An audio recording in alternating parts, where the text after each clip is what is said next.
Hello అండి, నమస్తే. Welcome back to housewife Sandhya. So ఇవాళ స్పెషల్ సజ్జ బూరెలు చూపించబోతున్నాను. ఈ సజ్జ బూరెలు చాలా అంటే చాలా టేస్టీగా ఉంటాయి, హెల్త్కి కూడా చాలా మంచిది. తప్పకుండా మీరు కూడా ట్రై చేయండి. సో మరి సజ్జ బూరెలు ఎలా తయారు చేసుకోవాలనేది చూసేద్దాము. ఫస్ట్ మిక్సీ జార్ తీసుకొని ఈ మిక్సీ జార్లోకి చిన్న ముక్కలుగా కట్ చేసుకొని కొంచెం ఎండు కొబ్బరి తీసుకోండి. తర్వాత 4 యాలకులు వేసుకొని ఫైన్ పౌడర్ లాగా మిక్సీ పట్టుకోవాలి. చూడండి, ఈ విధంగా మెత్తగా మిక్సీ పట్టుకున్న తర్వాత ఈ కొబ్బరి పౌడర్ని పక్కన ఉంచుకొని ఇప్పుడు స్టవ్ మీద ప్యాన్ పెట్టుకొని ఈ ప్యాన్లోకి 1/4 కప్పు బెల్లం తురుమును వేసుకోవాలి. తర్వాత అదే కప్తో 1 కప్పు వాటర్ వేసుకొని ఇలా కలుపుకుంటూ ఈ బెల్లం అంతా కూడా కరిగేంత వరకు కరిగించుకోవాలి. చూడండి, బెల్లం ఈ విధంగా కరిగిన తర్వాత ఇప్పుడు ఈ బెల్లంలో ఏమన్నా పుల్లలందు ఉంటే ఫిల్టర్ చేసుకోండి. ఇక్కడ నాకైతే ఏమీ లేవు, నేను అలానే పిండి వేసుకుంటున్నాను. 2 కప్పుల సజ్జపిండిని వేసుకోవాలి. 1/4 కప్పు బెల్లం తురుముకి 2 కప్పుల సజ్జపిండి అయితే స్వీట్ కరెక్ట్గా సరిపోతుందండి.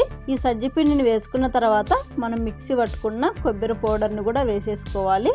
ఈ పౌడర్ని వేసుకున్న తర్వాత అంతా కూడా కలిసేలాగా కలుపుకోవాలి. ఈ విధంగా కలుపుకున్న తర్వాత స్టవ్ ఆఫ్ చేసుకొని 1 నిమిషం పాటు పక్కన ఉంచుకోండి. 1 నిమిషం తర్వాత చేత్తో ఈ విధంగా పిండిని కలుపుకోవాలి. ఈ పిండిని కలుపుకునేటప్పుడు మీకు పిండి గట్టిగా అనిపించింది అనుకోండి, కొంచెం నార్మల్ వాటర్ కూడా వేసుకొని పిండిని కలుపుకోవచ్చు.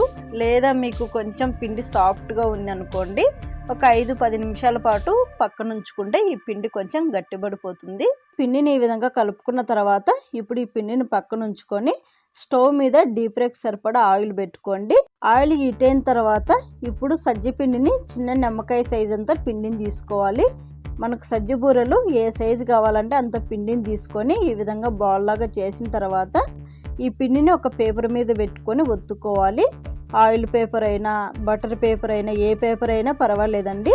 ఇలా ఒక పేపర్ తీసుకొని ఆ పేపర్కి కొంచెం ఆయిల్ అప్లై చేసి ఈ విధంగా సజ్జ బూరెలు ఒత్తుకోవాలి.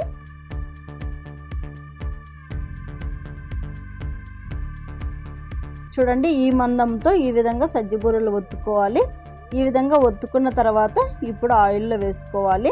ఈ సజ్జ బూరెలు ఆయిల్లో వేసిన తర్వాత ఈ సజ్జ బూరెల్ని కొంచెం గరిటెతో ఇలా ఆయిల్లోకి ఒత్తుతూ ఉంటే సజ్జ బూరెలు బాగా పొంగుతాయండి. ఇలా ఒక సైడ్ కాలిన తర్వాత ఇప్పుడు రెండో వైపుకి కూడా తిప్పుకొని మళ్ళీ కూడా ఒకటి వేసుకుందాము. ఇలా ఒకటి కొంచెం కాలిన తర్వాత ఒకటి ఇలా ఒత్తుకుంటూ ఉంటే సజ్జ బూరెలు ఫాస్ట్గా చేసేసుకోవచ్చు. మనం కూడా టైం వేస్ట్ కాకుండా ఫాస్ట్గా అయిపోతాయి. ఈ సజ్జ బూరెలు కాల్చుకునేటప్పుడు కూడా మీడియం ఫ్లేమ్ మీద కాల్చుకోండి. ఒక సైడ్ ఒత్తుకుంటూ ఒక సైడ్ కాల్చుకోవచ్చు. పిండిని మొత్తాన్ని కూడా ఇదే విధంగానే సజ్జ బూరెలు చేసుకోవాలి. ఇక్కడ నేను చూపించిన విధానంగా చేశారనుకోండి, మీరు కూడా ఈ సజ్జ బూరెలు ఈజీగా చేసేస్తారు.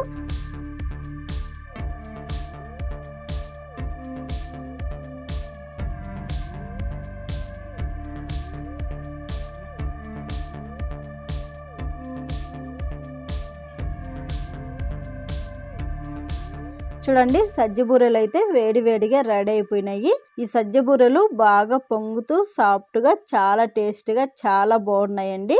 హెల్త్కి కూడా చాలా మంచిది. తప్పకుండా మీరు కూడా ట్రై చేయండి, మీకు కూడా చాలా బాగా నచ్చుతాయి. చూసారు కదా ఈ సజ్జ బూరెలు ఎలా చేసుకోవాలనేది. మరెందుకు ఆలస్యం, మీరు కూడా ట్రై చేయండి. మీరు ట్రై చేసిన తర్వాత మీకు ఎలా వచ్చాయనేది నాకు కామెంట్ చేయడం మర్చిపోకండి.